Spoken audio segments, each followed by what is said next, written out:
Halo semuanya, nama saya Yanti, saya dari WKT Education. Saat ini kita sedang berada di Brisbane dan ditemani oleh Winda. Kita bincang-bincang dulu yuk dengan dia. Halo Winda. Halo Kak Yanti. Gimana studinya? Winda, apakah sudah hampir selesai? Iya, kebetulan sekarang sudah hampir menyelesaikan studi, jadi sudah menyelesaikan semua kewajiban untuk mendapatkan gelar doktor, jadi sebentar lagi akan wisuda di bulan Juli. Oh iya, wah, nggak terasa ya. Iya. Oke, kalau gitu mungkin pemirsa ingin kenalan lebih lanjut dengan Winda, bisa diceritakan di mana studinya dan program apa? Oke, halo semua, nama aku Winda. Aku belajar PhD in Food Science di University of Queensland, Australia di Brisbane, tepatnya di St. Lucia. Jadi aku mulai di tahun 2021, menyelesaikan studi di 2025 ini, jadi baru selesai kurang lebih 1 bulan yang lalu. Ya, jadi studiku tuh full by research, tidak ada perkuliahan, dan ya sebentar lagi akan lulus dengan gelar PhD gitu sih. Iya. Oke. Kalau misalnya sekolah PhD itu berarti nggak ada kelas ya, beda ya? Iya, nggak ada kelas. Tapi kegiatannya jadi apa aja tuh? Jadi karena aku belajarnya food science, jadi by research, jadi pekerjaanku sehari-hari waktu masih aktif kuliah ya ambil datanya lebih banyak di lab, kemudian ya konsultasi, meeting dengan supervisor, kemudian kami ada semacam review per tahun. Jadi memang kami nggak ada ujian, kami nggak ada kuliah, tapi kami setiap tahun di review progresnya.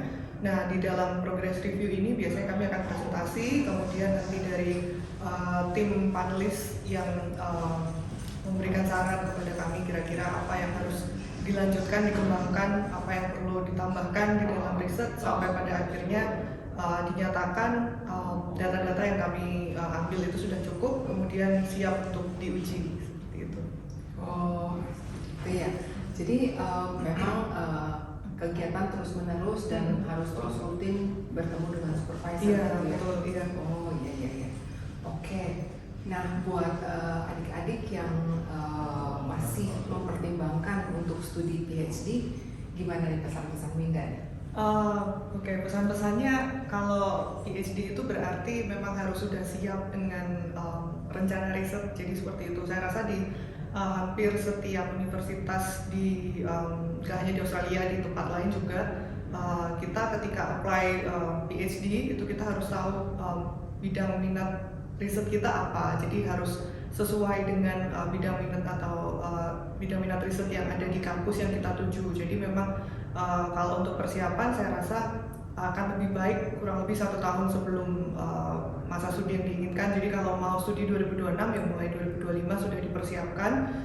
Mungkin bisa lihat ke universitas syarat-syaratnya apa, kemudian harus tahu kira-kira profesor atau researcher yang ada di situ siapa yang kira-kira sesuai dengan bidang minat kita, kemudian apakah project yang disediakan oleh research group dari profesor tersebut sesuai dengan kita, kemudian mungkin bisa approach ke profesor tersebut entah email atau yang lain, tapi tentu saja dengan melihat syarat-syarat dari universitas ya, jadi harus ke universitasnya dulu, kemudian lihat apa yang dibutuhkan untuk studi PhD di situ, terutama juga untuk persiapan bahasa Inggris ya. Jadi saya rasa 1 tahun sebelumnya harus sudah mulai mempersiapkan diri untuk tes bahasa Inggris apa saja yang diperlukan, apakah itu harus IELTS atau yang lain, dan berapa skor yang dibutuhkan. Jadi memang kita nggak mendadak gitu ya ketika apply. Nah itu terkait admisi. Kalau terkait beasiswa tentunya menuju ke mungkin laman beasiswa masing-masing bisa dilihat syarat-syaratnya apa. Biasanya bahasa Inggris juga, kemudian sudah biasanya akan meminta sudah ada kontak dengan supervisor atau enggak, calon supervisor atau enggak. Jadi memang prosesnya nggak bisa buru-buru.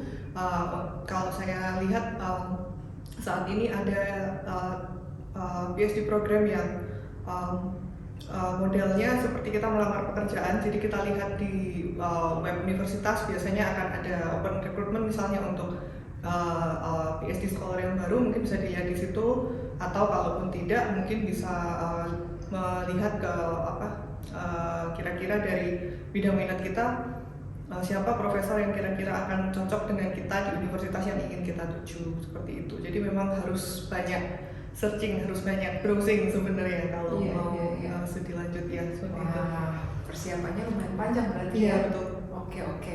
Nah, mengenai beasiswa sendiri, tadi Winda menyebutkan, Winda berarti mendapatkan beasiswa mana nih? Saya biasanya dengan LPDP. LPDP, oh oke. Nah, waktu itu juga Wikati membantu untuk mendapatkan letter of offer-nya ya, Iya, Winda betul. ya, Iya. dari UQ.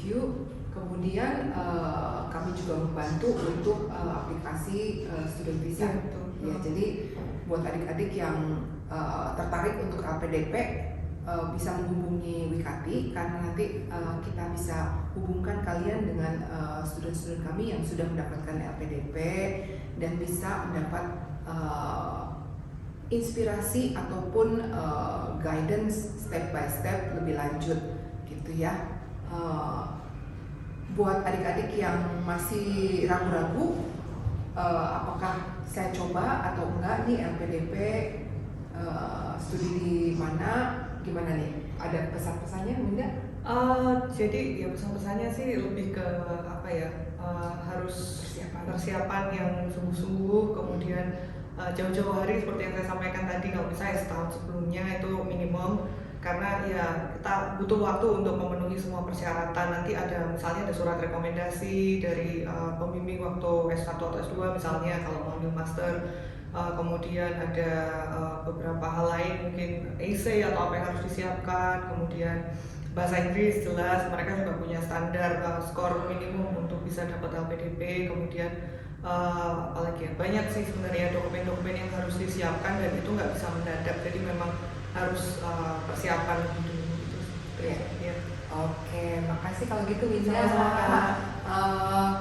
Ya adik-adik buat yang tertarik untuk mengajukan aplikasi LPDP ataupun beasiswa lainnya yang seperti dari universitas, silakan bisa menghubungi Wikati. Nanti kita bisa tuntun dan infokan step-stepnya apa aja. Makasih ya Bunda. Sama-sama, Kak. Sampai ketemu lagi. Ketemu. Thank you, bye-bye.